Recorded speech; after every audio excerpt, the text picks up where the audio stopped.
Namo tassa bhagavato arahato samma sambuddhassa.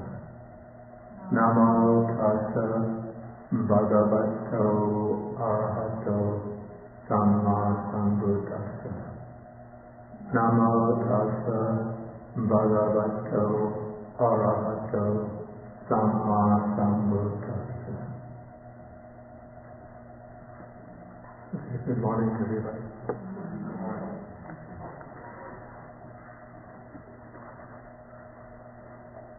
Okay, so we will continue from where we left off last time.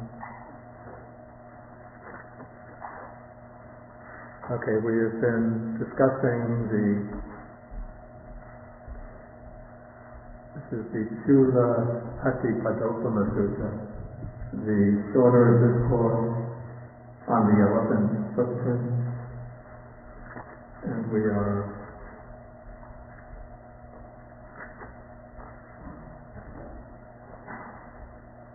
on page 247 of the book.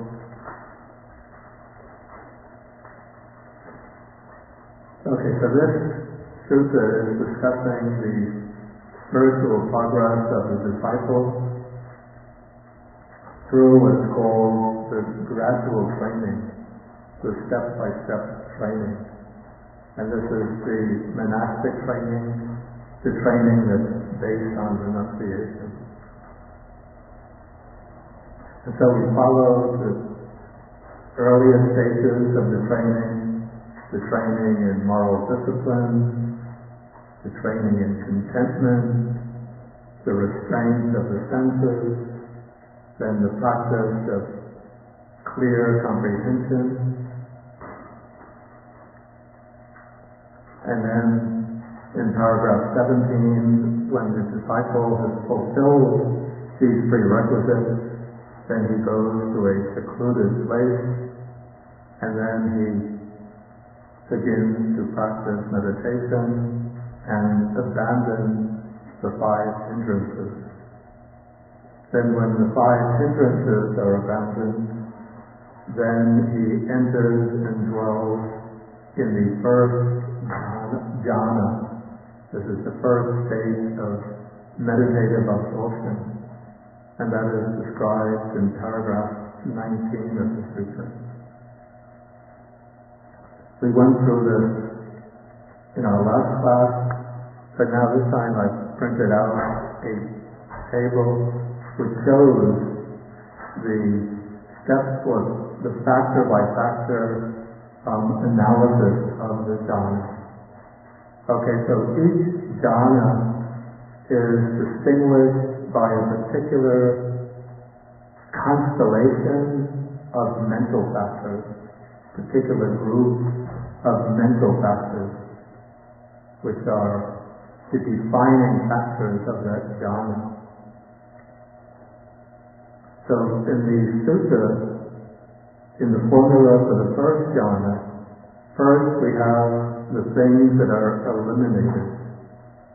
So secluded from sensual pleasures, because in order to enter the jhana, one has to separate oneself from the pleasures of the senses, and secluded from unwholesome states of mind.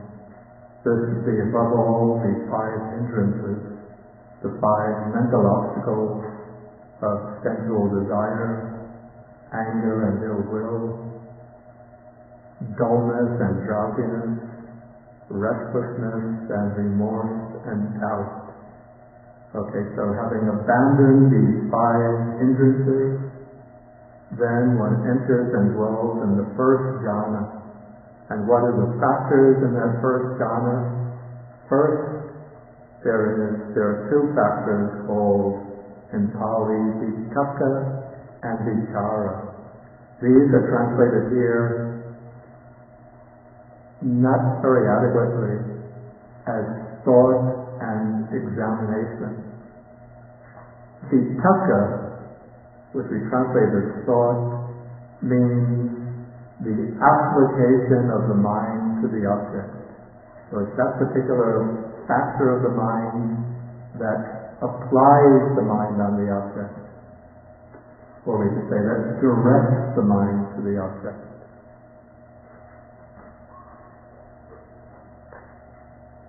And then vichara, translated examination, is not a kind of reflective, discursive examination of the object. It's not thinking about the object, it's not reflecting on the object, but it's just the quality of mind that examines the object. So we could say it's the factor that sustains the mind on the object, the factor that anchors the mind on the object.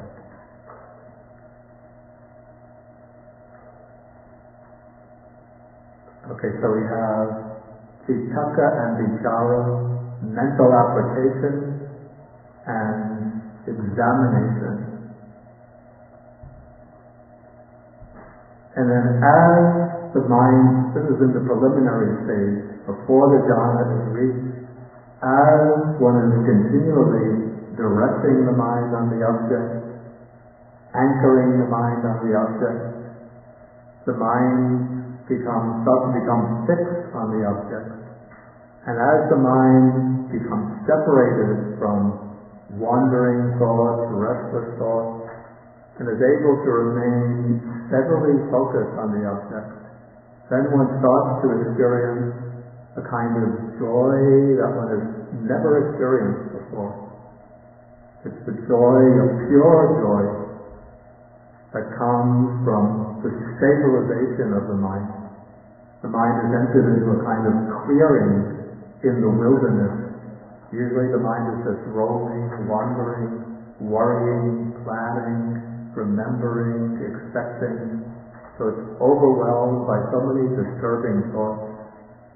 But then, when all of these disturbing thoughts are put aside, pushed away, it's like coming into a clearing in the jungle, an open space of purity, of clarity. And so as one enters into that open space, there spontaneously and just naturally arises a joy which becomes stronger and stronger the longer the mind can sustain itself on the object. And so that joy becomes more and more powerful till its experience is flooding over the whole mind and body. And we call when that joy becomes really powerful, we call it piti, which is what we translate as rapture. So it's a kind of ecstatic bliss, one could say. And then this rapture or ecstatic bliss is accompanied by a feeling of pleasure. This is not the gross, disturbing pleasure of the senses, but this is a very pure, uplifting, delightful pleasure. A kind of delight that transcends the senses.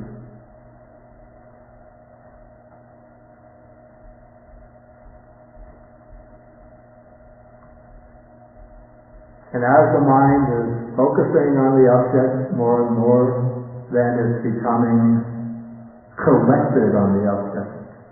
And that collectedness of the mind on the object, this focusing, steady focusing on the object, this is what we call chitas ekagata, which means one-pointedness of mind, bringing the mind to one point on the object.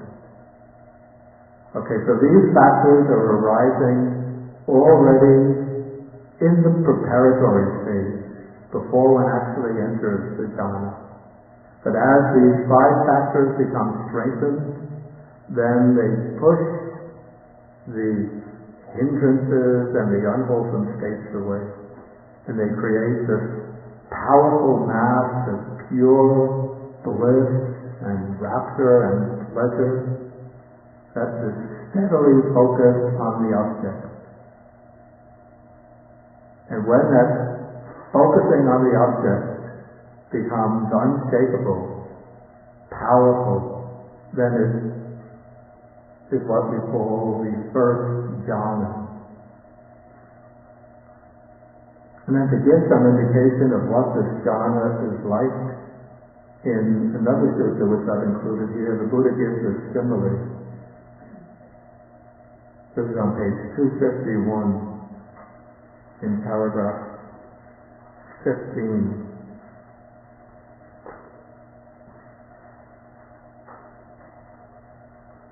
The text says that he, that's the monk, makes this rapture and happiness born of seclusion, drench, steep, fill and pervade his body, so that there is no part of his whole body not pervaded by the rapture and happiness born of seclusion.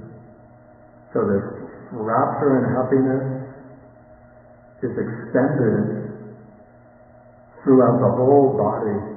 It's not really something that one has to do deliberately, but just that rapture and happiness arises spontaneously, and as it becomes strengthened through the focusing of the mind, then it's felt or experienced as pervading the whole body. And then the Buddha gives a simile. It's just as a skilled bathman. In the Buddha's day, people would go to these bathing places, public baths, and then there would be bath attendants who would mix the bathing. We would now use soap. In those days they didn't have soap, but they made a kind of bath powder. So the bathing man or his apprentice would put the bath powder in a metal basin and sprinkle it with water, continually mixing it until the moisture wets the ball of bathing powder and pervades it inside and out, so that the ball, so the ball of bathing, the water pervades the ball of bathing powder inside and out, and yet the water does not ooze out from the ball. So every part of the ball of bathing powder is pervaded with water, but it's just the right amount of water, so the water doesn't seep out from the ball. And so this meditating monk makes this rapture and happiness born of seclusion pervade this whole body, so there's no part of the body not pervaded by that rapture and happiness born of seclusion.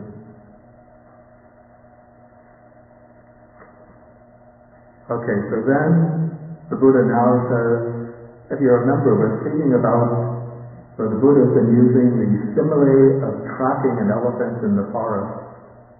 And so first one sees footsteps that suggest that there's a big bull elephant. And so when one sees the footsteps, then this gives an indication that there might be a bull elephant someplace down this path. But still, one can't be absolutely sure, and so one just comes to a tentative inference, not yet a conclusion, but one makes an inference that there might be an elephant down this path. And so the Buddha says that this first jhana, this is a footprint of the Tathagata, a footprint of the Buddha, because it's something that the Buddha attained along his own path to enlightenment. It's something scraped by the Tathagata, something marked by the Tathagata, but the disciple still doesn't come to the conclusion. The Blessed One, that's the Buddha himself, is perfectly enlightened, the Dhamma is well expounded, the Sangha is practicing the good way. He still doesn't have sufficient grounds for drawing that conclusion, because there are other yogis, other meditators, apart from the Buddha, who also practice the jhanas. And so just by attaining the jhanas, one hasn't yet seen the truth that the Buddha has attained. One is just reached a certain milestone along the way. Okay, now the first jhana is only one stage out of 4 along this path of concentration, of developing samadhi.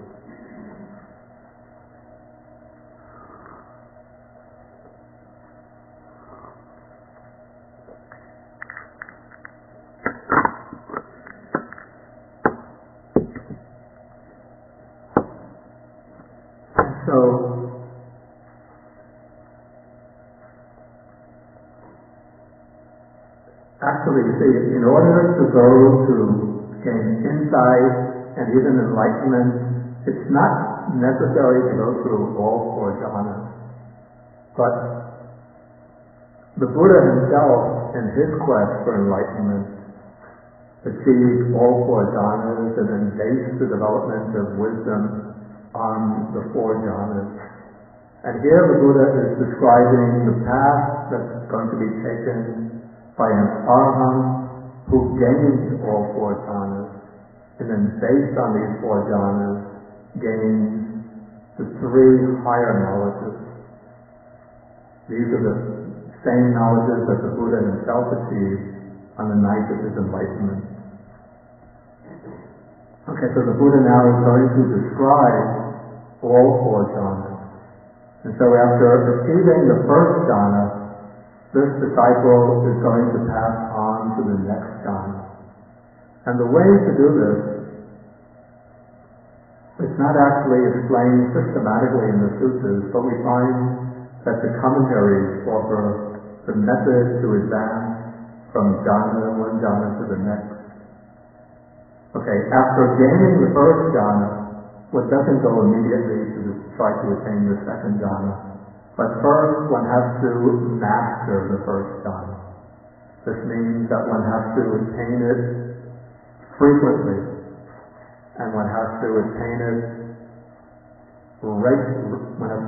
frequently, and one has to develop one's skills to be able to extend one's stay in the jhana.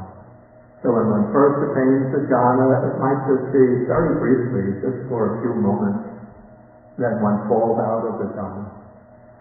So that's not satisfactory. One has to develop the ability to stay in the jhana for a long time, to extend it to a half an hour, maybe several hours. And so one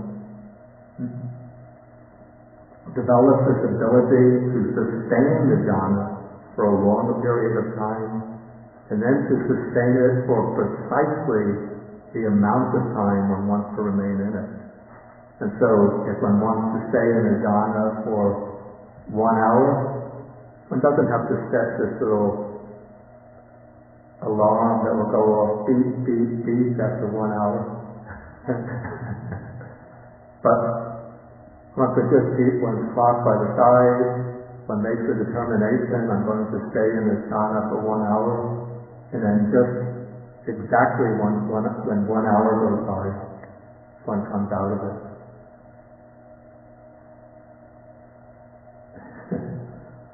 Maybe if one comes out 59 minutes or 61 minutes, one has to consider still not yet perfect. But actually in ancient times they didn't have clocks that can measure minutes so precisely. I don't know. Okay, so one is able to remain in it as long as one wants, and come out whenever one wants. And that one should be able to enter it whenever one wants. So one doesn't have, at the beginning, after one gains the first jhana, to get it again on a later occasion, one might still have something of a struggle at it. But as one continues to practice jhana over and over, then one gains the ability to enter it whenever one wants. So one could just sit down, make the determination, I'm going to enter into the first jhana, and just maybe within a few seconds, one goes into the jhana. Okay, so one masters the first jhana until one can enter whenever one wants, sustains it as long as one wants, and comes out quickly and easily whenever one wants. And one is also able to review the jhana. That means after coming out from the jhana, one reflects back on the mind and one sees what were the factors that were present in that jhana. One sees that there was vitakka, applied thought, vichara, examination or sustained thought. There was this joy or rapture. There was this pleasure, pleasant feeling or happiness, and this one-pointedness of mind. Okay, then one knows that there is beyond the first jhana a state called the second jhana, which is free from applied thought and sustained thought, free from thought and examination. And one realizes that even though this jhana, first jhana, is a very happy state, very joyful state, very pleasant state, but still, you could say, compared to ordinary consciousness, it's a very pleasant, blissful state. But still, there's a certain disturbance in the first jhana. And what is that disturbance? What is causing the disturbance?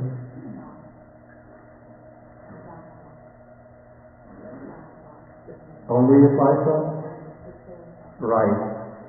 What's causing the disturbance is the vitakka and vichara, applied thought and sustained thought. And here, applied thought and sustained thought, they don't have the function of thinking the way we ordinarily think. But still, they do a certain amount of work of directing the mind to the object, sustaining the mind on the object.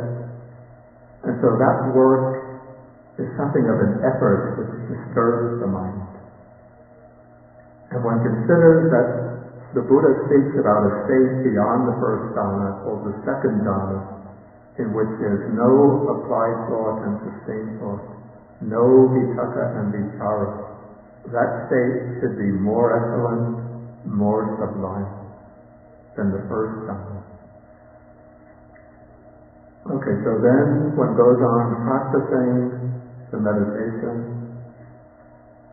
with the intention, the determination to gain the second jhana. Okay, then one strengthens the factors, and then as the factors get strengthened, then vitakka and vichara drop away.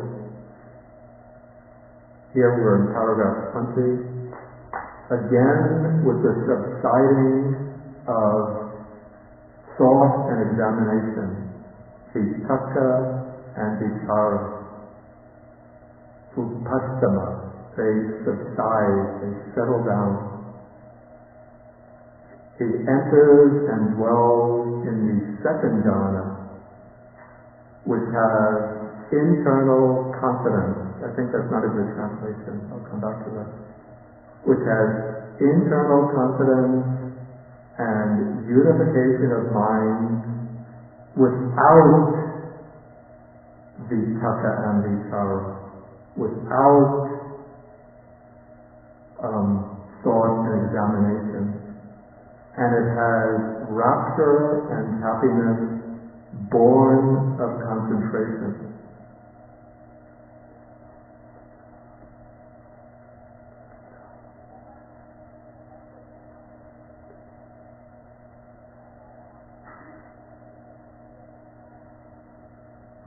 Okay, let us take this formula phrase by phrase. So I've already explained the subsiding of thought and examination. Then he enters and dwells in the second jhana. And what is in the second jhana?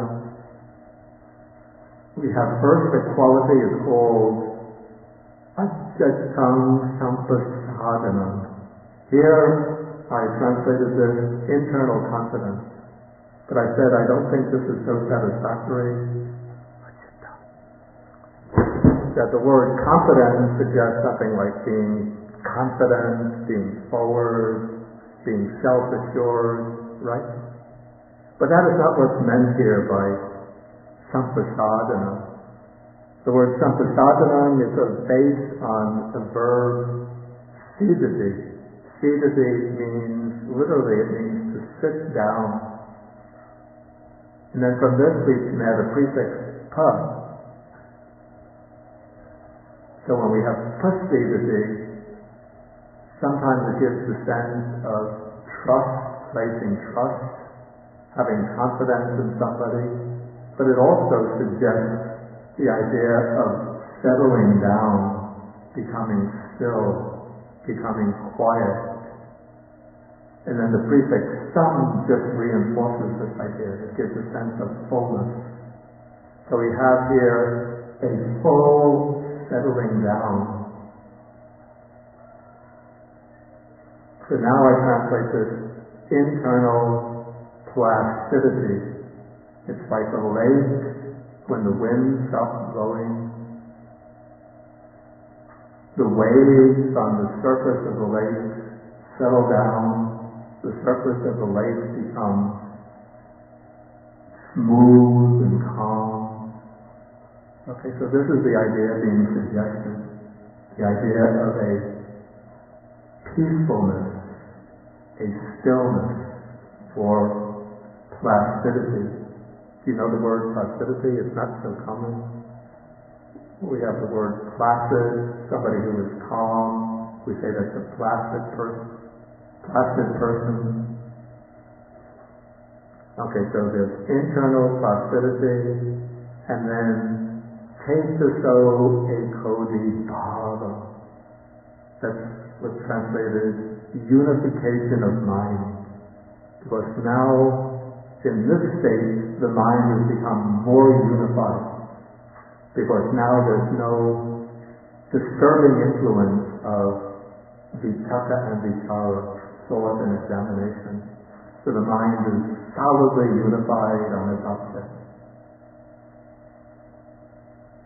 And it's avitakka avicharam, without thought and examination. And it has samadhijam piti sukham, rapture and happiness born of concentration. You see here there's a difference between this rapture and happiness and the rapture and happiness in the first jhana. If you see in paragraph 19, the first jhana has rapture and happiness born of seclusion. Seclusion is separation. Separation from the defilements, separation from the unwholesome qualities of mind. But now, with the second jhana, we come to a new level of rapture and happiness. This is the rapture and happiness that arises from this deep concentration, this deep samadhi.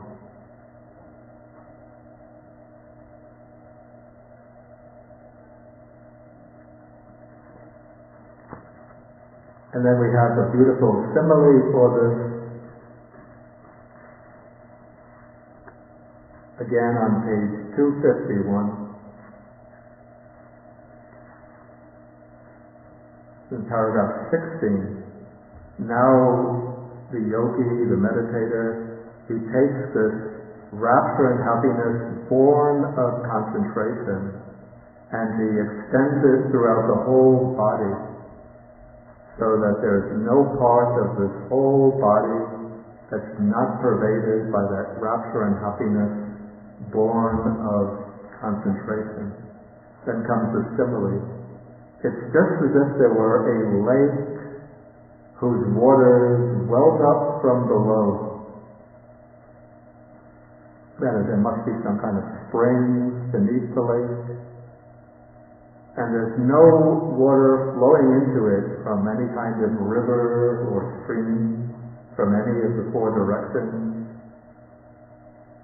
And then there's no showers of rain coming, but maybe this is a lake in New Mexico or Arizona, a dry region. But there's this fount of water below the lake, and all of the water in the lake is coming from that fount of water, which is constantly flowing into the lake.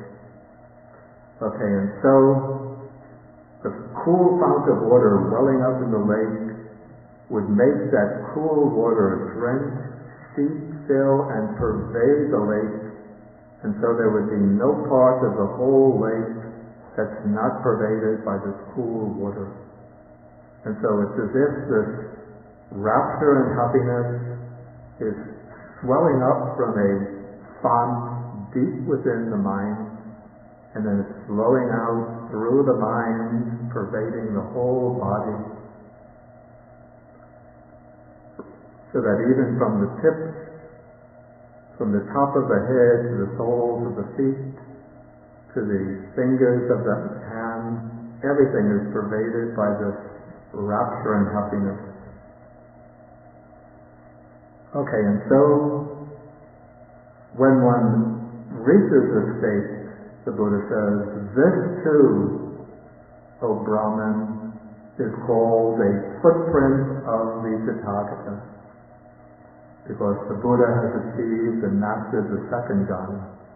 But still, the disciple doesn't come to the conclusion that the teacher, the Blessed One, is perfectly enlightened Buddha. Okay, so now the disciple is ready to go further. He knows that there is a state even beyond the second jhana. And this state beyond the second jhana, this is the third jhana.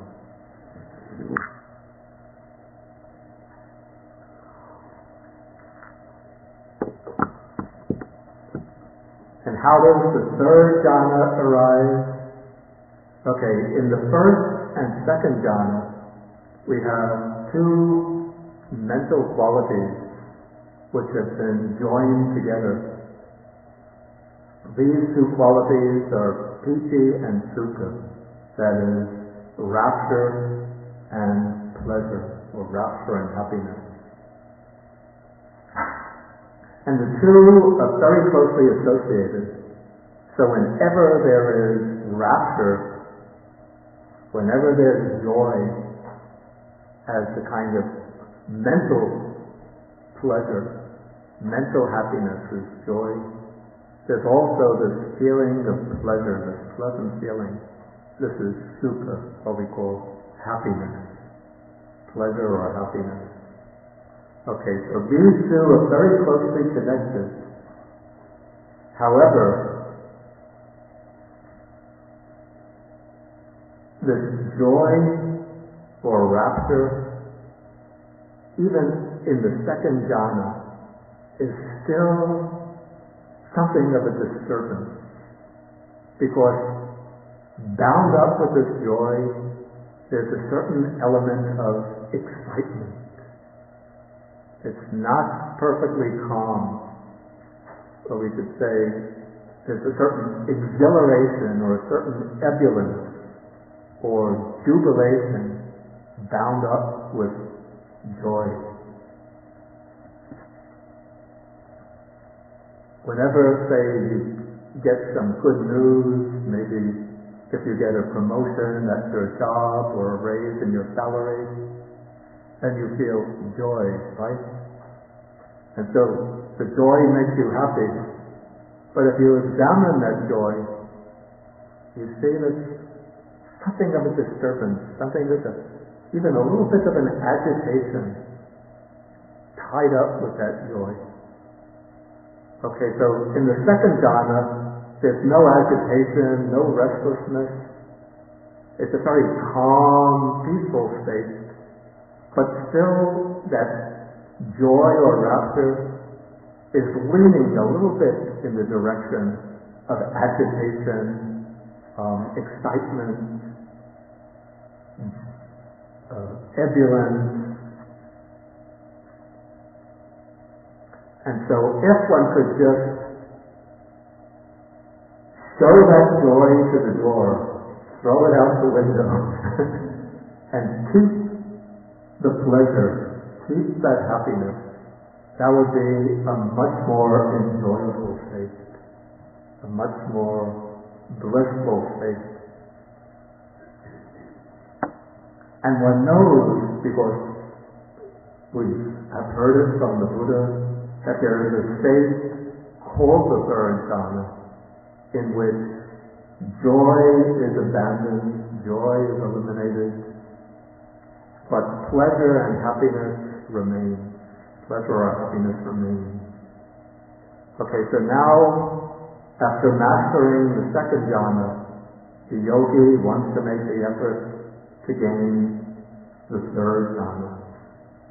So he reflects on this drawback or defect in joy, its connection with excitement, agitation, exhilaration, and one reflects that it would be much better to achieve the third jhana, the state without rapture or joy. Okay, so then the meditator begins to practice strengthening his mental faculties, and then when these faculties mature, then, okay, we come to paragraph 21.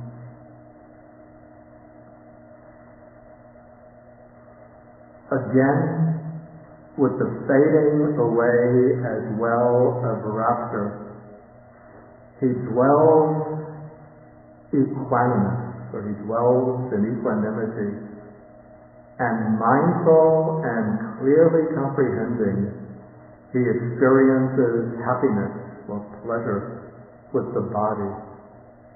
That is, he enters and dwells in the third jhana, of which the Noble Ones declare he is equanimous, mindful, one who dwells happily. Okay, so taking this in phrase by phrase, first we have the necessary condition for entering the third jhana. That is the fading away, the disappearance of rapture, piti, joy. Then, when rapture fades away, now a new quality is mentioned for the first time. Actually, three qualities are mentioned. Upekkako viharati. He dwells equanimous.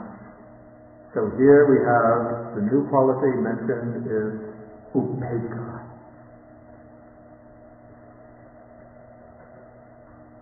Okay, so the first new quality mentioned is upekka.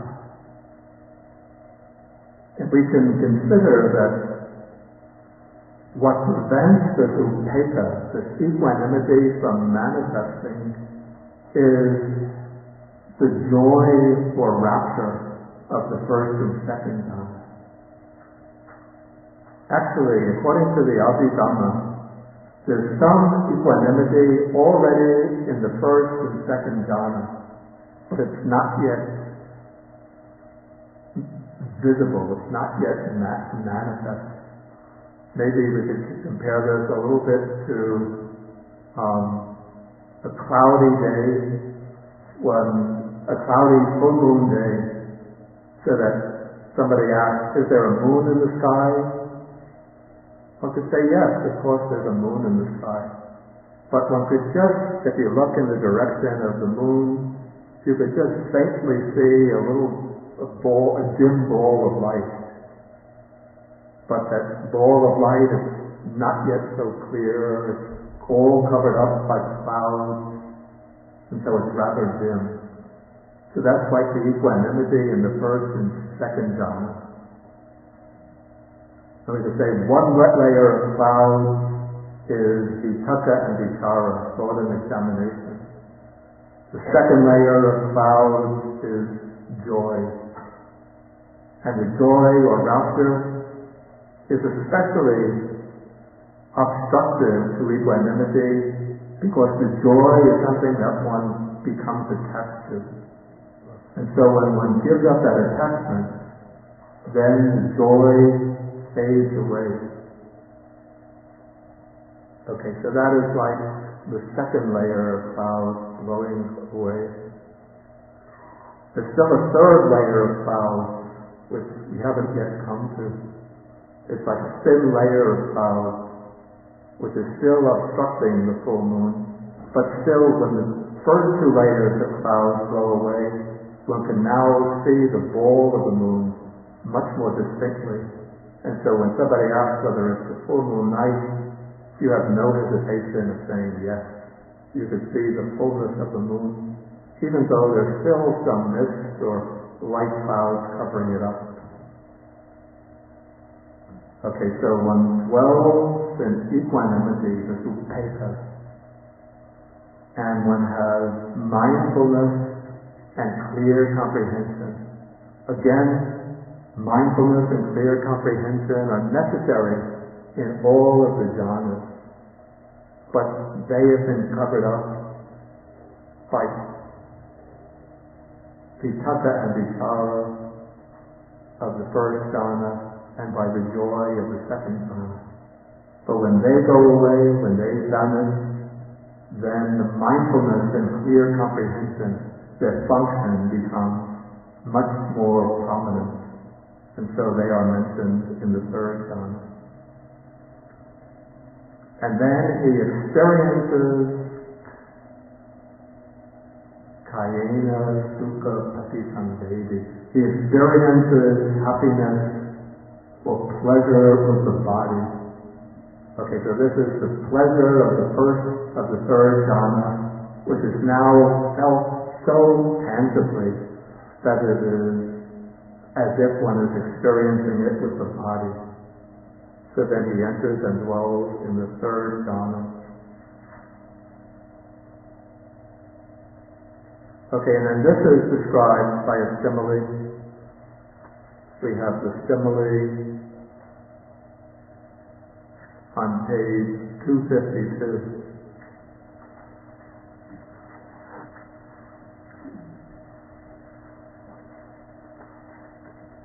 Okay, first to show how the third jhana is experienced, the text says, he makes the happiness, this is paragraph 17 on page 252, about the fifth line down. He makes the happiness divested of rapture, a happiness which is free from rapture. He makes this happiness drench, fill and pervade this body, so that there is no part of his whole body not pervaded by the happiness divested of rapture, the happiness free of rapture. Then comes the simile. Suppose there is a pond of blue, red, or white lotuses. In the Orient, we have lotuses, flowers, or somewhere else, water lilies of different colors, blue, red, white. Okay, some lotuses are born and grow in the water, and they thrive immersed in the water without ever rising above it. So they even blossom in the water, underneath the water. And then that cool water drenches, steeps, fill and pervades them all the way from the flower down to their tips and their roots, so that there is no part of those lotuses not pervaded by the cool water. And so in the same way, the meditating monk makes this happiness free of rapture drench, steep, fill and pervade this body, so there's no part of the body not pervaded by that happiness free of rapture.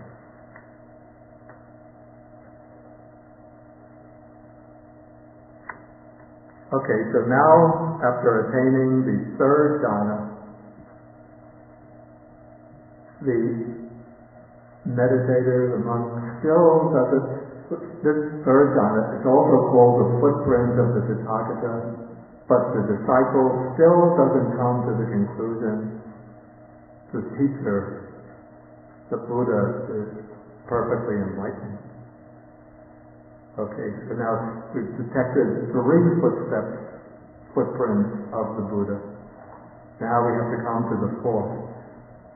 Okay, in the third jhana,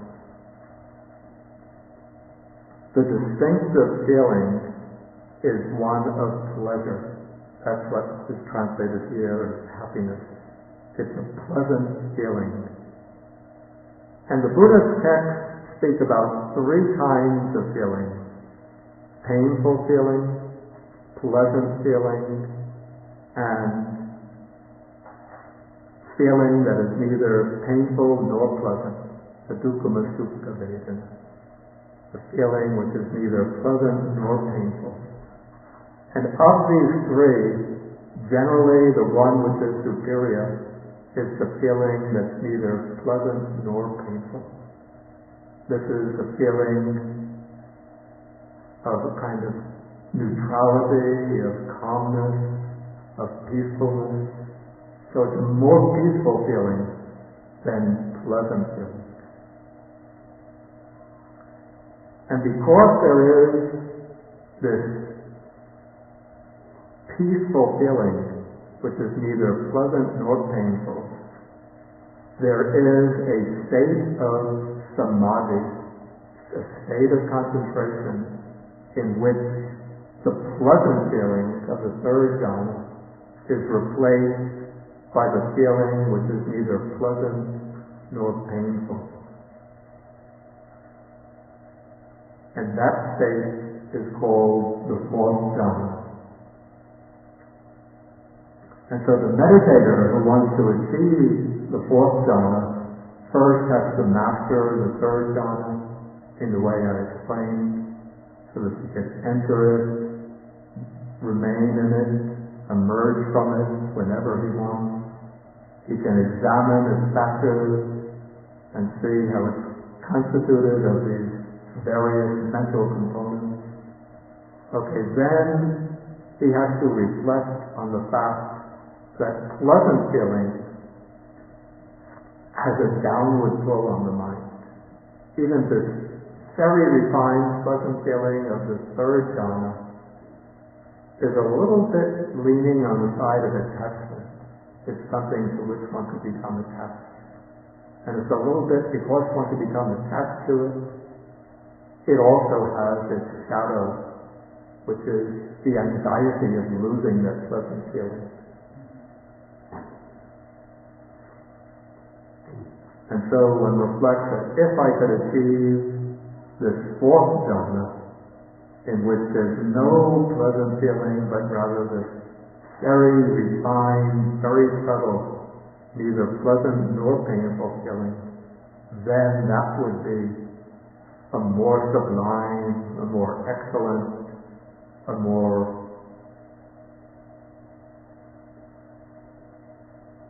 peaceful state than the third jhana. Okay, so then, having made the determination to obtain the 4th jhana, the meditator practices, strengthens the mental faculties, and then when the mental faculties are all strong enough, then we come to paragraph 22, explaining how he gains the 4th jhana. Okay, again, with the abandoning of pleasure and pain. Actually, pain was already eliminated long ago. The only feeling that remains in the third jhana is pleasure. Now pleasure is abandoned. Okay, and with the previous passing away of joy and dejection. So this joy and dejection, they were eliminated earlier. So in the third jhana, the only feeling that remains is one of pleasure. But in order to show how the fourth jhana has a feeling which is beyond pleasure and pain, beyond joy and dejection, all four of these feelings are now brought in, mentioned here, as things that are eliminated. Okay, so with the abandoning of pleasure and pain, with the previous passing away of joy and dejection, he enters and dwells in the fourth jhana. And what is in the fourth jhana? It is neither painful nor pleasant, and it includes the purification of mindfulness by equanimity. Okay, so the fourth jhana is first defined by way of its feeling. The feeling is neither painful nor pleasant. And then it includes the purification of mindfulness by equanimity. Upekkha shakti parisuddhi. Okay, so the mindfulness is present in the fourth jhana, and mindfulness is now completely purified. And what enables the mindfulness to be completely purified is equanimity, upekkha. Okay, now I mentioned just a few minutes ago that we could compare this equanimity in the third jhana to the full moon, which is covered over by a thin layer of mist or light layer of clouds. What is that mist or light layer of clouds? What is it? Right, it's the pleasant feeling. So that pleasant feeling and equanimity, they can coexist. But the pleasant feeling is somewhat inimical to equanimity. It's pulling in a different direction. It's pulling away from equanimity. And so for this reason, though the equanimity is present in the third jhana, but it doesn't stand out prominently. But now, with the attainment of the fourth jhana, the pleasant feeling has been blown away. What has blown it away? The wind of neither pleasant nor painful feeling, neutral feeling. Okay, so now that equanimity is there, very pure, very strong. So we have in the third jhana, in the fourth jhana, neither painful nor pleasant feeling. We have this purified mindfulness, and we have this very strong, very prominent equanimity. Okay, so the Buddha says, this too is a footprint of the Tathagata. So we say that this is called the footprint of the Tathagata. But even the fourth jhana, as peaceful, sublime as it is not yet the state of enlightenment. It doesn't involve any realization of truth. It's just the concentration of the mind. Okay, so one cannot yet come to the conclusion that the Buddha is perfectly enlightened. To do this, one has to gain insight into the truth. Okay, now from the fourth jhana, it's possible to move directly to the development of insight, and through the practice of insight to gain enlightenment and become liberated. However,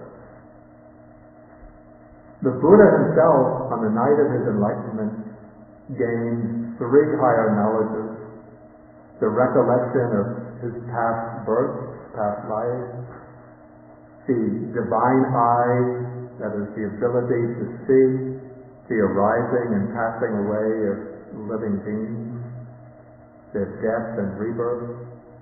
And then the third is the knowledge of enlightenment. The first two of these are not essential for attaining enlightenment. But the Buddha himself, in order to become a world teacher, has to achieve those knowledges. They show that he has a command over the entire range of knowable phenomena. And many of the Buddha's great disciples who practiced under his guidance also gained these knowledges. And so these are the special distinctive arhats. They're called the Tevita, which means the ones with the three superior knowledges. Now I think that there might be also a subtle, maybe we could call this a propaganda reason why the text put a certain amount of emphasis on the three higher knowledges. Does anybody have any idea what the propaganda reason might be?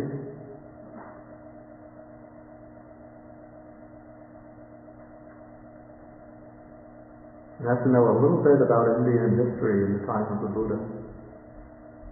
Well, let's say about Indian religious history in the time of the Buddha.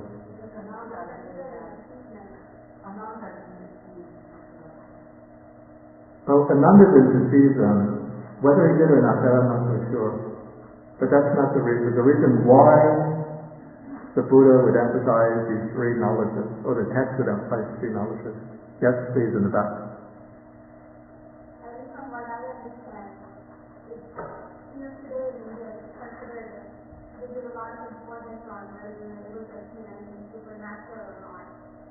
And now it's kind of like an approval that yes, you are more than human beings.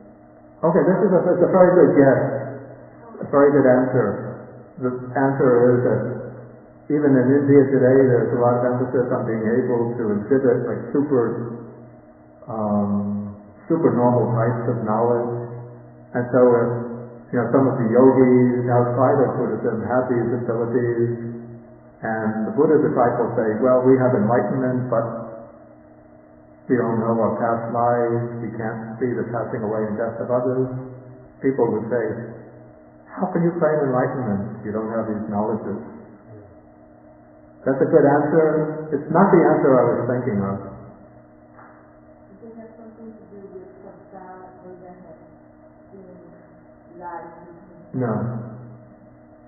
I say first, it's related to propaganda, and it's connected with Indian religious history in the time of the Buddha.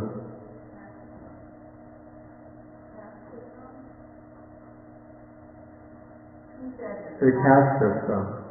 Not exactly, there was a little bit, let's say it's getting warm. It's not exactly the caste system.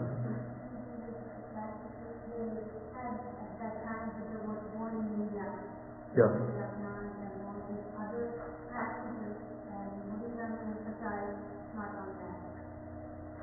I think your answer is very much along the lines of her answer. Maybe I'll give you a hint. Who is the Buddha speaking to in this sutta? A Brahmin. That's a hint. A big hint.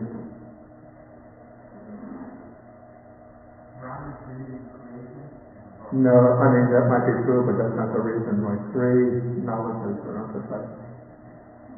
I think Bodhi used the phrase dividing up like you know it. No?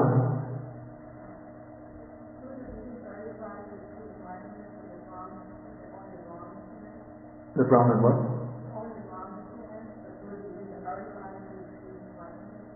No. Okay, maybe I'll have to tell you. Okay, nowadays when we think about the scriptures that the Brahmins regarded as sacred, we hear about 4 Vedas. But actually, of the 4 Vedas, one of them became sanctified somewhat at a later period.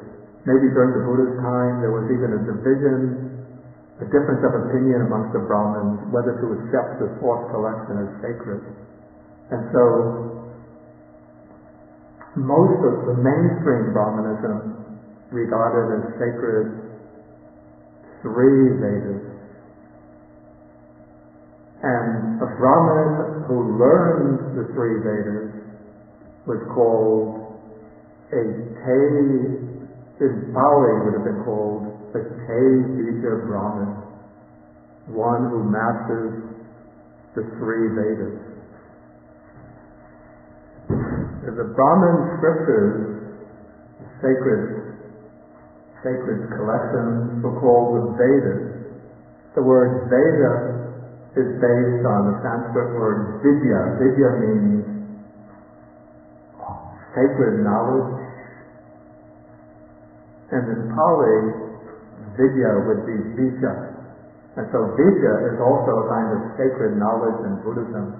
We would say it's a higher knowledge, the knowledge by which one understands spiritual truth, higher domains of realization. Okay, and so in the Buddha's time,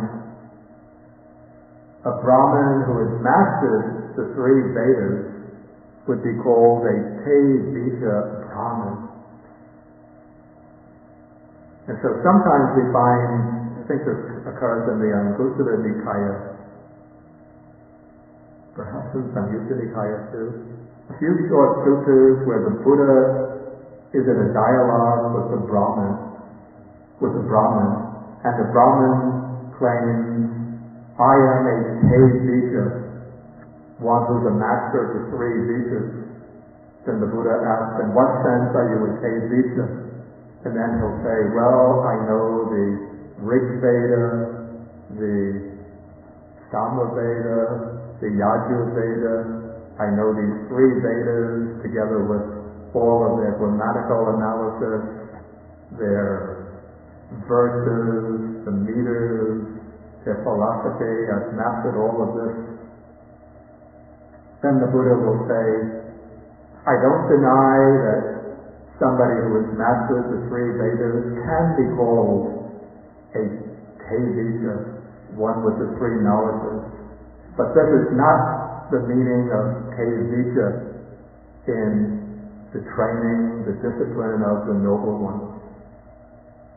Okay, then the Brahmin will ask, well, how is one called Bija, a master of the three knowledges in the discipline of the noble ones? And then the Buddha will explain in terms of these three knowledges. And that way he convinces the Brahmins. Okay, so this is the kind of a way in which the Buddha is using, let's say he's playing off against a Brahminical concept in order to establish and promote his own teaching by redefining the idea of the three Vedas in terms of the three higher knowledges.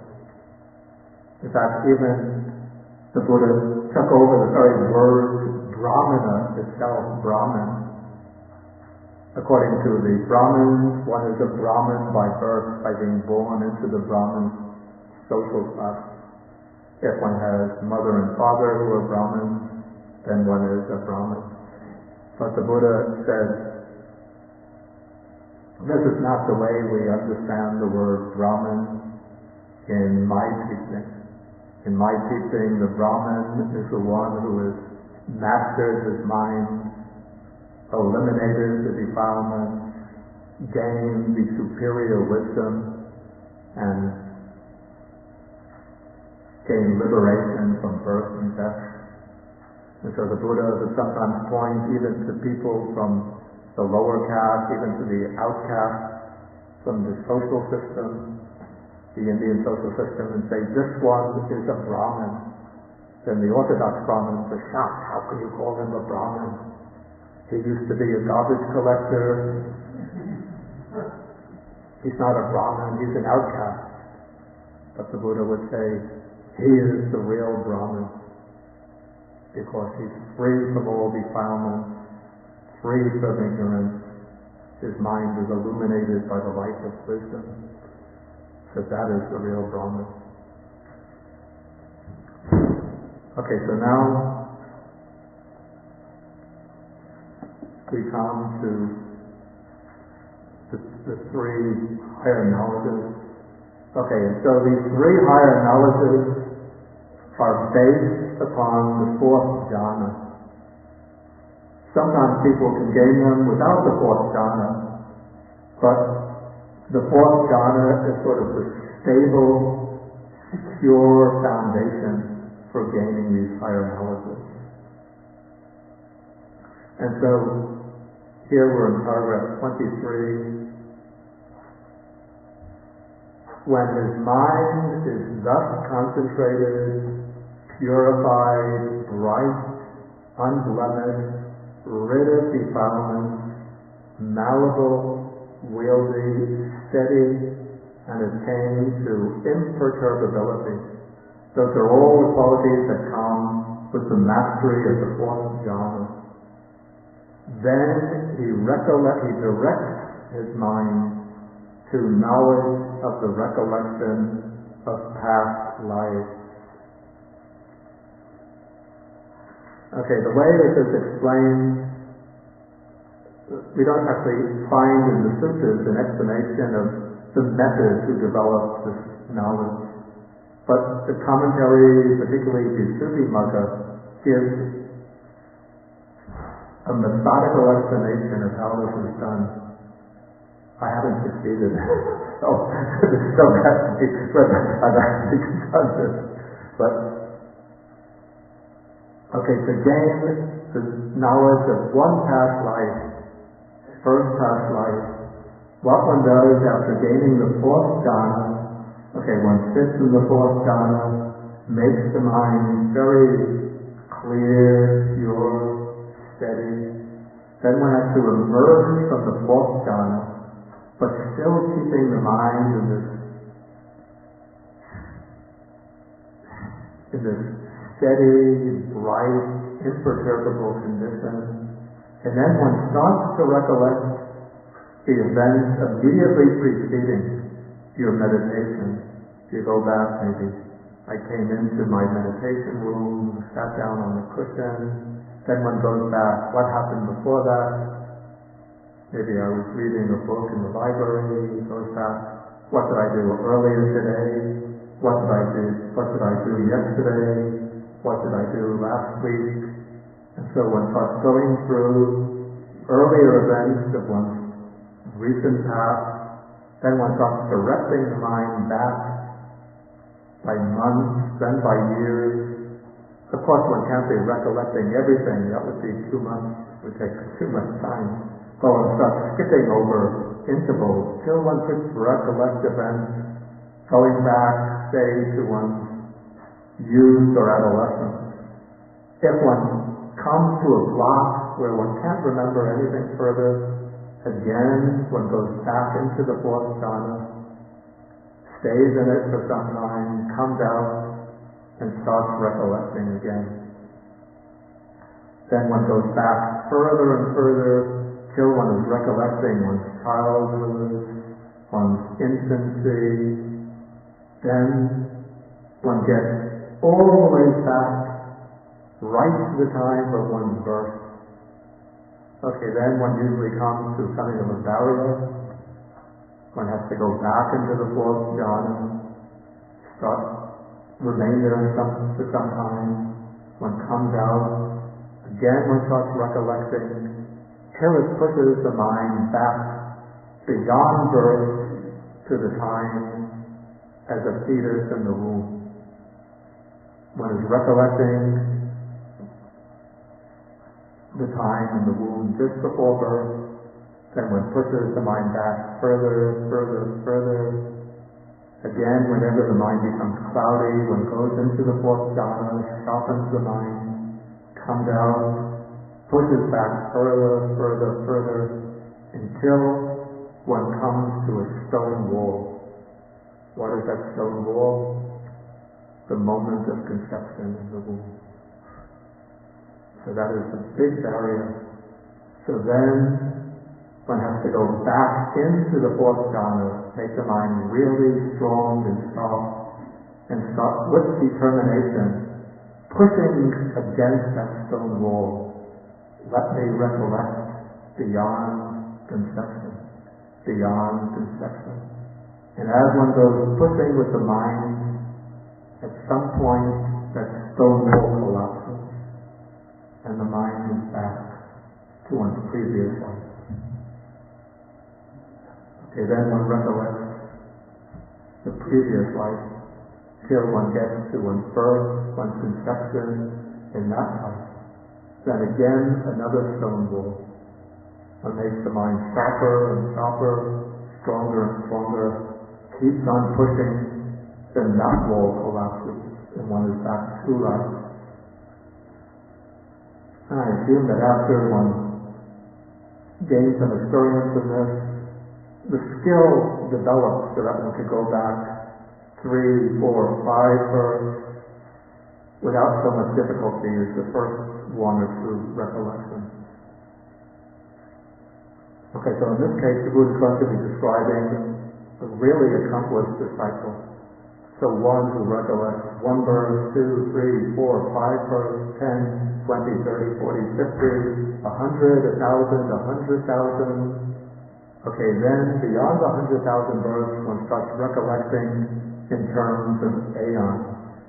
The aeon is the kalpa, the period of world expansion, world contraction. This would correspond to the Big Bang, world expansion. Then, after the world expands to its maximum, there comes a period of world contraction. Everything compresses in upon itself. Okay, so we have this alternating expansion, contraction, and one is recollecting many aeons of world contraction, many aeons of world expansion, and one can recollect these past lives in a certain amount of detail. One's name, one's clan, what one looks like, what kind of food that you ate. What did I eat for lunch 2 days ago? Don't remember. But 2 aeons ago, it's a sin. Rice and vegetables. And I had food for lunch.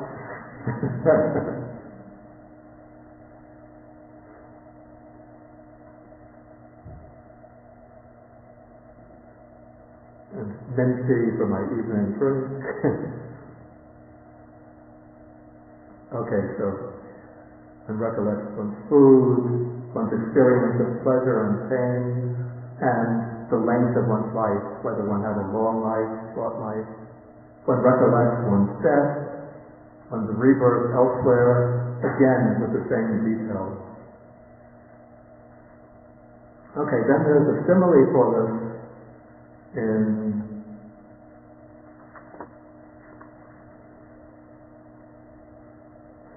this is page 252. You can read the simile on your own, but the simile is quite sensible. It just illustrates recollecting previous lives. Okay, then that is the first higher knowledge, which is also called the footprint of the Tathagata. But even after gaining this, the disciple doesn't come to the conclusion that the Buddha is a fully enlightened one. Okay, now the second higher knowledge, this is called the knowledge of the passing away and rebirth of being. And it's acquired through the use of a special faculty that is called the divine eye. Okay, so one uses this divine eye, according to the Visuddhimagga and the commentaries, to gain the divine eye. One takes as the meditation object the light, a ball of light. And one meditates on that ball of light to make the mind very bright. And when one makes the mind very light, then one can direct the mind with that light from that inner light. One could direct that outward through mental determination in order to perceive events taking place in the minds of other beings in this realm of existence, and also what's taking place in other realms of existence. The heavenly realms, the hell realms, all of these one is able to see with that divine eye. And so one sees beings passing away and being reborn. And one sees how they're reborn into different states, inferior and superior. Some are beautiful, some are ugly, some have fortunate conditions, wealth, good position in society, good educational opportunities, and so on. Others are unfortunate, born into poverty, born into social oppression, political oppression, and so on. And then one understands how beings pass on from life to life in accordance with their karma. Okay, so those who behaved wrongly, who committed unwholesome karma by body, speech, and mind, who reviled or abused the noble ones, who held wrong views and then acted on the basis of these wrong views. So they acquire unwholesome karma, and thus with the breakup of the body after death, they are reborn into the lower realms of existence, or they meet with misfortune in the human realm. But those beings who behave well by body, speech, and mind, in other words, who create good karma, who did not revile the noble ones, who held right view, and who acted on the basis of that right view, then with the breakup of the body after death, they are reborn in a good destination. They're reborn in the heavenly realm, or else if they're reborn as human beings, they're reborn under good conditions, favorable conditions. Okay, so in this way, one sees how beings pass away and take rebirth according to their actions, their karma.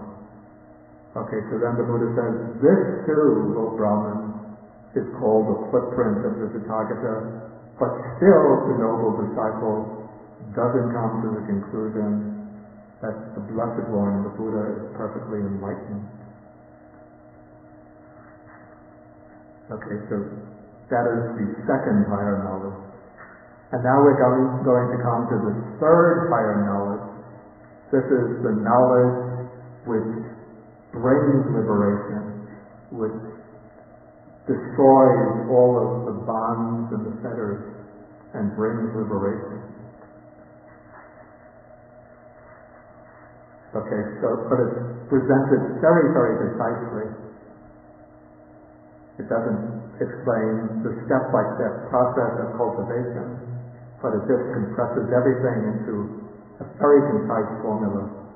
Okay, again, with this concentrated, purified, right mind, the mind which has become wieldy and steady and so on, he directs his mind to the knowledge of the destruction of the taints.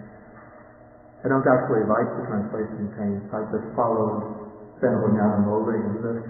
But the key word here is the word asava.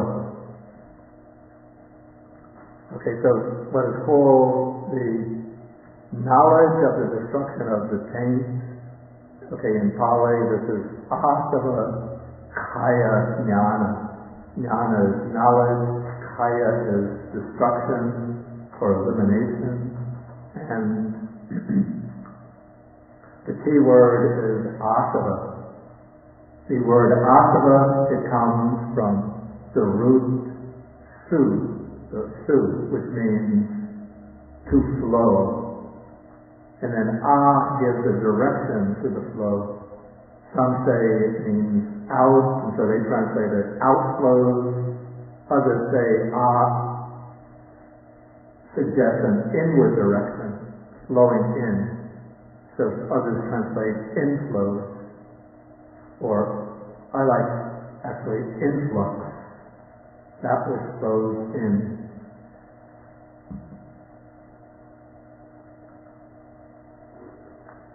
And what is meant by the asavas are three defilements that we could call them maybe the driving mechanisms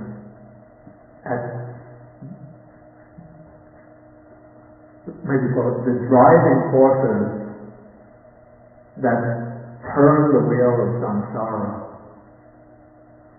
The driving forces that cause the wheel of cyclic existence to turn from life to life. And these three very basic, or I call them primordial defilements, are sensual craving for existence, and ignorance. So we have here the taint of sensuality, which means sensual desire, sensual craving, but not just the sensual craving that comes into our mind and works actively in the mind, but it's a very deeply rooted tendency to desire sensual pleasure. Then there's the taint of existence or becoming, which actually means the craving for existence, the craving to go on from experience to experience, to go on from one life to the next life, to go on from one existence to the next existence. And then the most basic of the three defilements, the three taints, is the taint of ignorance, not understanding things as they really are, especially not understanding, not knowing the Four Noble Truths.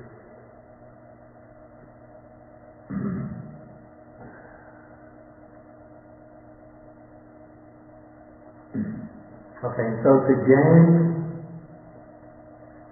true, final, irreversible liberation, one has to eliminate the three asavas, the three influxes. And this is done through wisdom, the wisdom of insight, which sees into the nature of conditioned phenomena, and then the world-transcending wisdom, which penetrates and knows the Four Noble Truths. Okay, so I'm not going to explain the step-by-step process of cultivation here, that will come in later chapters, but as the disciple takes up the practice of insight, he begins to see into the nature of conditioned phenomena. Then when that wisdom that sees the nature of conditioned phenomena comes to a peak, then there comes the penetrative realization of the Four Noble Truths.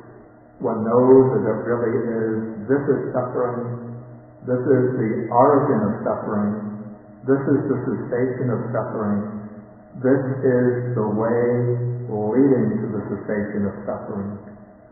And then one understands the same pattern in regard to the taints themselves. One understands these are the taints, this is the origin of the taints, this is the cessation of the taints, this is the way leading to the cessation of the taints. Okay, so one knows that the noble truth of suffering, one knows that craving is the cause or origin of suffering, one knows that with the elimination of craving, there is cessation of suffering, and one knows the Noble Eightfold Path as the way to the cessation of suffering. Okay, so then the Buddha says, this too, Brahman, is called a footprint of the Tathagata, something scraped by the Tathagata, something marked by the Tathagata, but the noble disciple still has not yet come to the conclusion. The Buddha is perfectly enlightened, the Dhamma is well expounded, the Sangha is practicing the good way. But now the Buddha uses a variant on the previous passages. He says, rather, he is in the process of coming to this conclusion. I think Praktikho Nitan Gacchati. So Nitan Gacchati.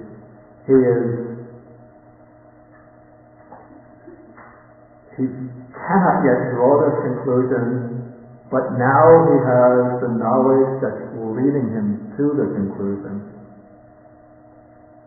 Okay, but now the Buddha continues, when he knows and sees thus,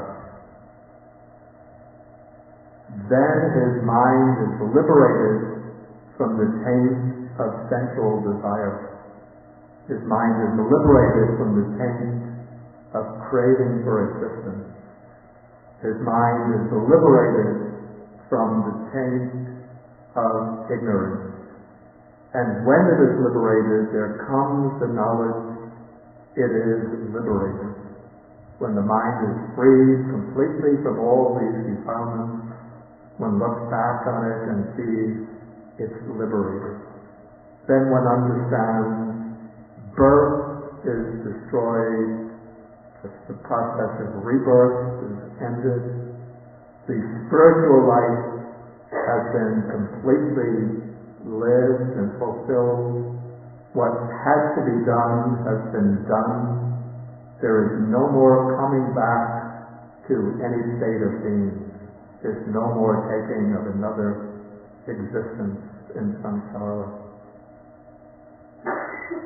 Okay, so now the Buddha says, this too, Brahman, is called a footprint of the Tathagata, something scraped by the Tathagata, something marked by the Tathagata. And it is at this point, now when the mind is completely liberated from the taint, that a noble disciple has come to the conclusion. The Blessed One, the Buddha, is perfectly enlightened. The Dhamma is well expounded by the Blessed One. The Sangha is practicing the good way. And then the Buddha says, it is at this point, Brahman, that the simile of the elephant's footprint has been completed in detail. Okay, and then when the Brahman Janasoni hears this, then he expresses his delight to the Buddha, and he takes the three refuges and asks the Buddha to recognize him as a disciple. Okay, and that brings us to the conclusion of the elephant's footprint simile. Okay, we have some time now for questions. If you have questions, please. Are those three stages you were describing the same as Sowan, Sakadagami, and Anandami stages? I didn't mention. Did I mention three stages? You said you're going to go higher level, third stage. Oh no, I'm speaking about the three higher knowledges. These are the higher knowledges of recollection of past lives, the knowledge of the passing away and rebirth of beings, and then what's described here, knowledge of the destruction of the asaras. This is just the arhat stage. This sutta doesn't go through the four stages of enlightenment, but it just takes them all together, ending in arhatship. Yes.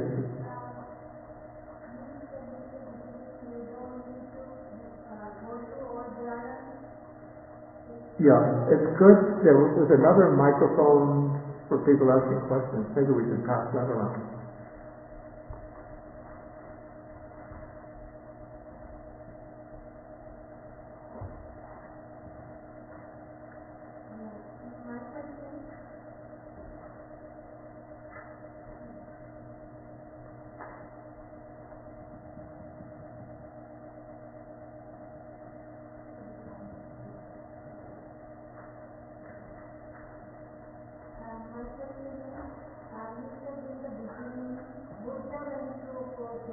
Yeah.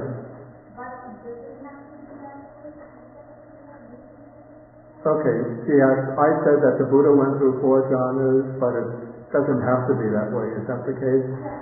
Okay. Yeah, this is the way. You see, in the sutras, when the Buddha is explaining a complete course of training, then he brings in all of the stages, including the 4 jhanas, and then usually these 3 higher knowledges. But some other sutras explain how one could go from the first jhana directly to development of insights, and from there to even to arhatship. Or one could do it based on the 2nd jhana, 3rd jhana, 4th jhana. So it isn't necessary to gain all of the 4 jhanas, but some texts say that one could go into the process of insight, into the final attainment, even from the 1st jhana.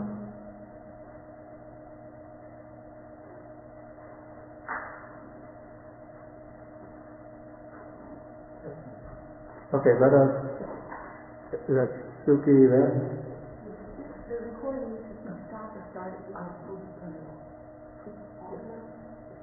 It's off? it needs to be off and on, otherwise it won't be long enough. The screen is not long enough. I don't know how to move it. The battery, Oh, the phone off. Doesn't. Okay, just ask the question. I'll try to hear it and repeat it. But please, after ask, keep questions concise. If you want to give a lecture, I will invite you up here.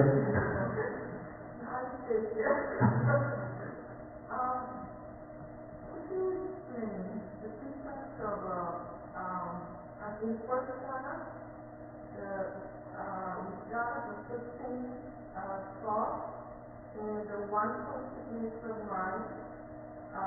The confusion that I get is that at the beginning you have the object of concentration with the mind. Yeah. At that point your mind is concentrated on object, and then later it disappears, yet you have a 1 consciousness of mind. And how is it different? Okay, so the question was, how does the vitakka, the application of mind, differ from the one-pointedness of mind? Am I getting the question correctly? Right, but even when you with jhana, you have a really 1 consciousness of mind focused on the object. Right. Now, when jhana disappears, you still have a 1 consciousness of mind. When jhana disappears? No, when vitakka disappears. Right. Okay, when vitakka disappears, you still have the one-pointedness of mind. So how is that possible? What's the difference of 1 consciousness, what's called 1 consciousness of mind? Okay. And vitakka. And application of mind. Okay, the way I understand it, vitakka, and then together with vichara, they have the function of directing the mind onto the object, so we could say applying the mind to the object. So they have, you almost could visualize this as a kind of pushing or directing function. And even in the jhana,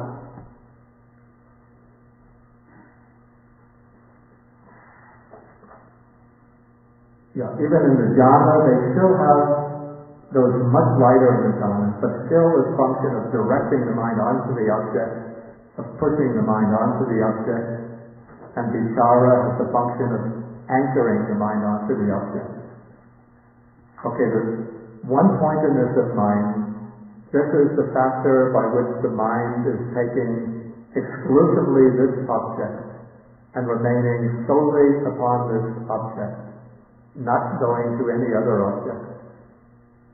Okay, so when one has mastered the first jhana, then it's no longer necessary to direct the mind onto the object,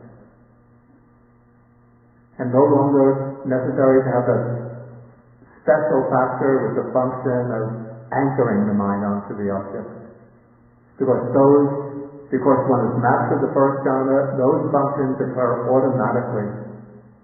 And so these two mental factors can drop away.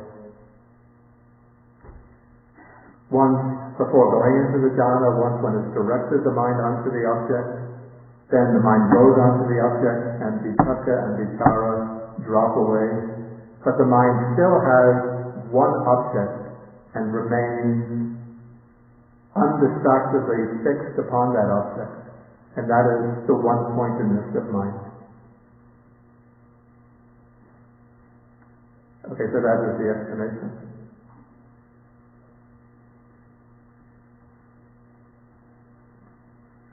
You mentioned in talking about the three higher knowledges that maybe they were spoken about and developed, advocated for propaganda purposes.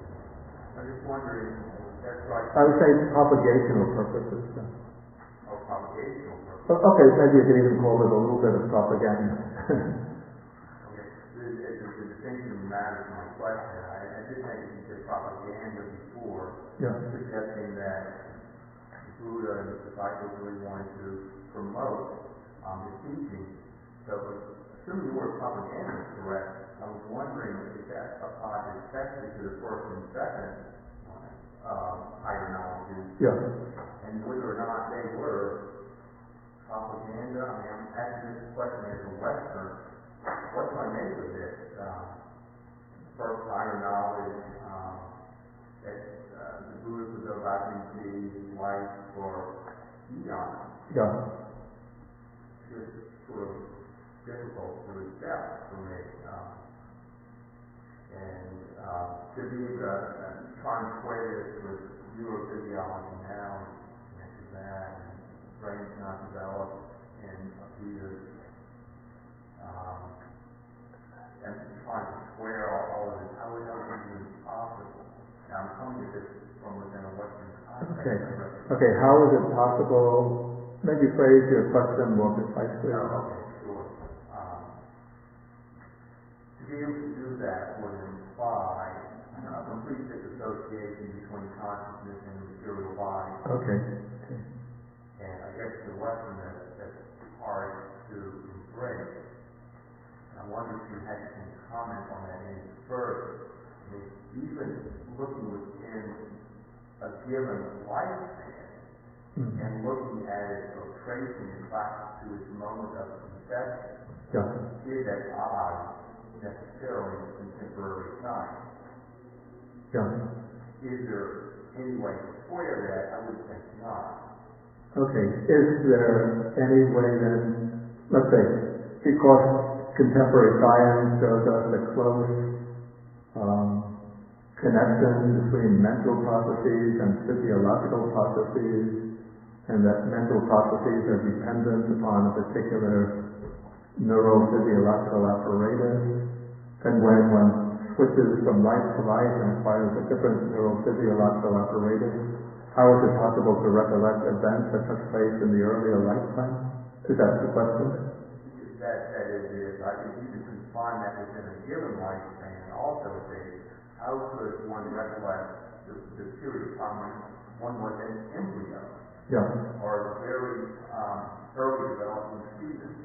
Because the brain and nervous system are not developed.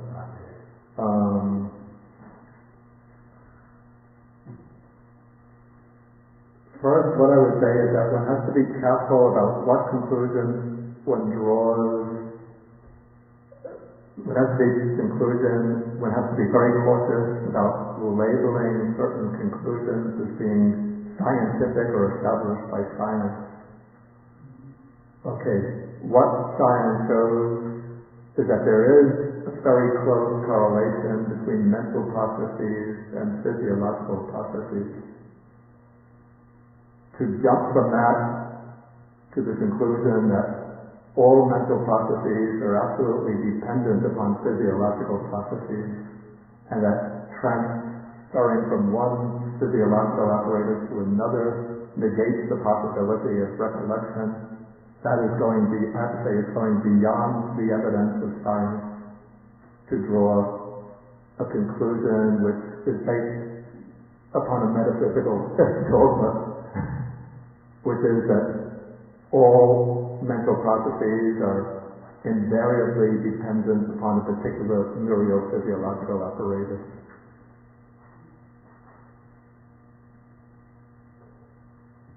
Okay, what I would say is that this is not in fact the case. Let me just take this kind of analogous situation. It used to be held, maybe it's still probably held in mainstream neurophysiology, that mental processes are determined by the brain, the state of the brain. And so, if the brain acquires a certain mode of functioning, certain physiological form, then one can infer the mental process from that brain structure. And the mental process has to conform to the brain structure. But now there's a new phenomenon, I haven't really read about it, but I've just heard a little about it, called neuroplasticity, I think it's called, which has shown that it's possible through mental training to actually change even the shape of the brain, change the neurological structure of the brain. And so here we have mind acting upon the brain and changing the certain physiological aspects of the brain, changing aspects of brain function. And by changing the brain function, one then provides a stronger physiological basis for different mental ways of functioning, different mental patterns. And so this gives some evidence that the functioning of the mind is not completely determined by the brain, but that the mind can in turn determine aspects of the brain.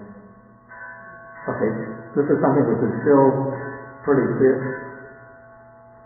Stop it.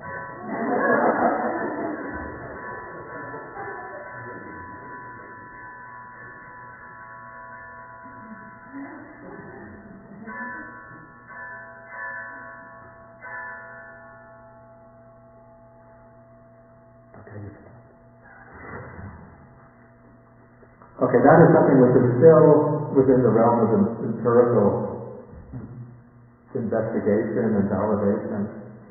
One might still say that when one goes from one life to another, then one is beyond the realm of empirical validation. But what we would say from a Buddhist point of view is that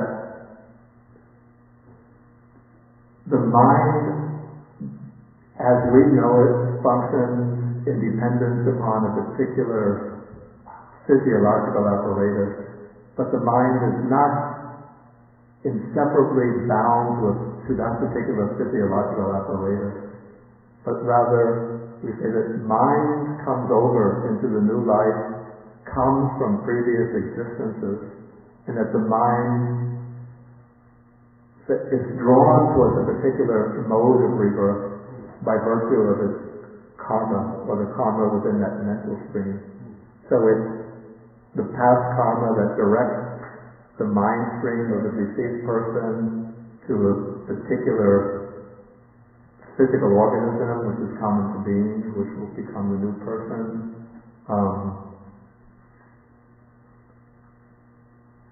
And the mind stream brings along with it all of the memories of all of the experiences that one has undergone in the previous life.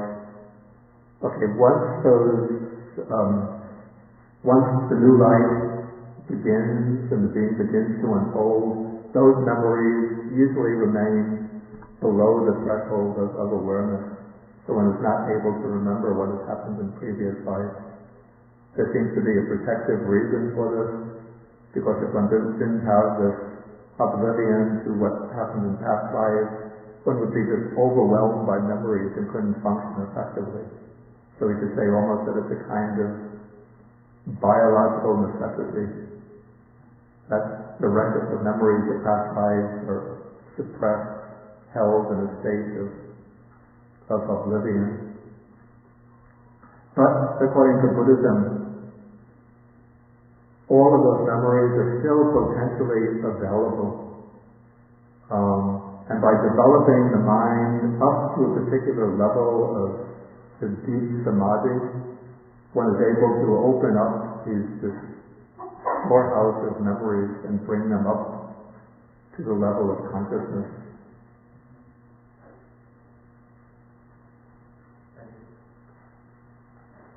Okay, let us take play in the back here. How would genetics fit in, and how spontaneous mutation fit into this? Okay, how does genetics fit in and Spontaneous mutation. And I don't catch Spontaneous mutation. Spontaneous mutation. Like, a child is born disabled, or a child has something that goes wrong in Okay. I mean, this question isn't dealt with in Buddhist text because genetics is not known, so I have to offer my own conjecture, my own speculative answer. What I would say is that genetics is the physical field through which karma is able to operate. That genetic transmission provides the physical conditions through which a mind stream, which is coming from a previous being who has passed away, is able to actualize its potential. And so what directs a particular stream of consciousness to a being with a particular genetic constitution is that there's an affinity, a connection between the karmic dispositions of the being who is to be reborn and the genetic makeup of that individual who has just come into existence. Okay, if there is a mutation, say, which is bringing about a certain defect in the physical organism, which will impede its way of functioning, generally that will be reflecting an unwholesome karma created in the past.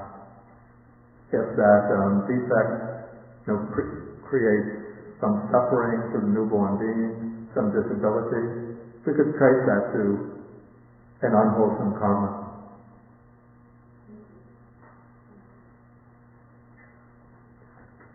Yes, please. A small question, not a big one. So, for the first jhana, when we are focusing on an object, it could be any object. It doesn't have to be like an object of mindfulness or any doctrine that we are thinking about. It could be any physical object. One can say that it can be any object. There are particular objects that are recommended as, focal points for gaining the first jhana. Like one object is the breathing, the mindfulness of breathing. Yeah. Another is what are called kasinas. These would be discs which represent one of the four elements: earth, water, fire. There's an air kasina. I have to say I don't know how that can be used for developing jhana, but it's said to be the case. So colored kasinas. These would be circles which are painted over with a particular color: blue, red, white, yellow. And when you go into the second jhana and you are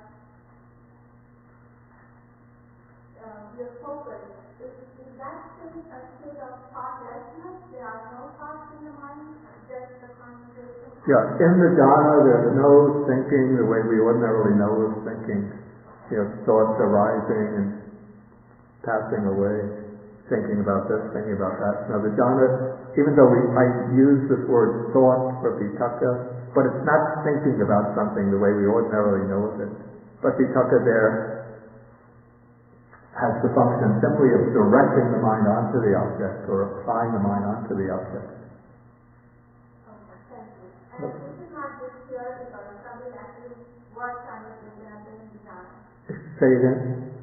This is not just in the book. If somebody really works on it, they can attain jhana. Yes, of course. Yeah, of course. These are not in the books. These are, or not just in the books. These are states that can be achieved through.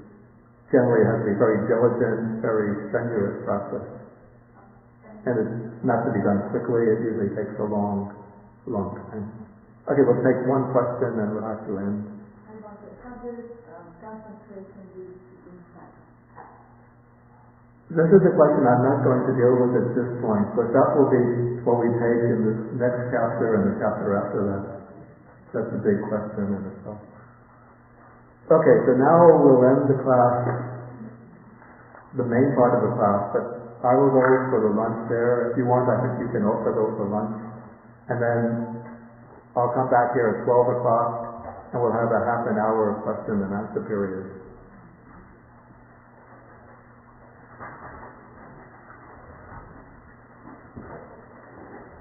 Until 12:30. Okay, we end with the sharing of the merits.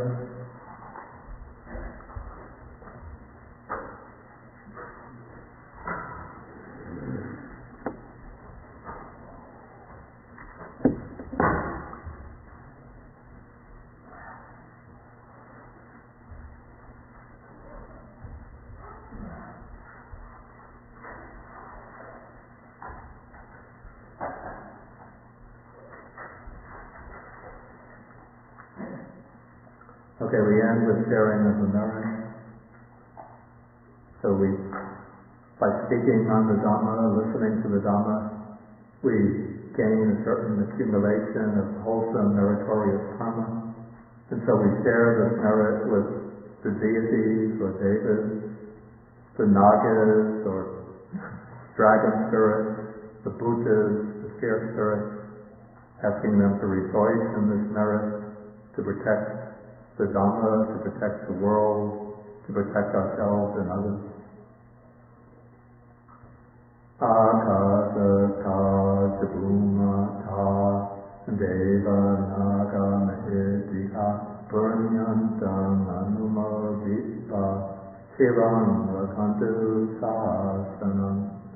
Akasata Bhumata Deva Naga Mahedika Punyantam Anumoditva Shivam Rakantu Desanam. Akasata Bhumata Deva Naga Mahedika Punyantam Anumoditva Shivam Rakantu Mankaram. Ekavatata Amhe Sampadam Punya Sampadam Save Deva Anumodantu Sabha Sampati Siddhya. Ekavatata Amhe Sampadam Punya Sampadam Save Bhutanumodantu Sabha Sampati Siddhya. Ekavatata Amhe Sampadam Punya Sampadam Sabbe Sata Anumodantu Sabha Sampati Siddhya. Bhava Rupadaya Adisi Etato Ekantare Satakai Rupapanna Rupaya Rupita Sasanya Sanyino Dukha Samusantu Pusan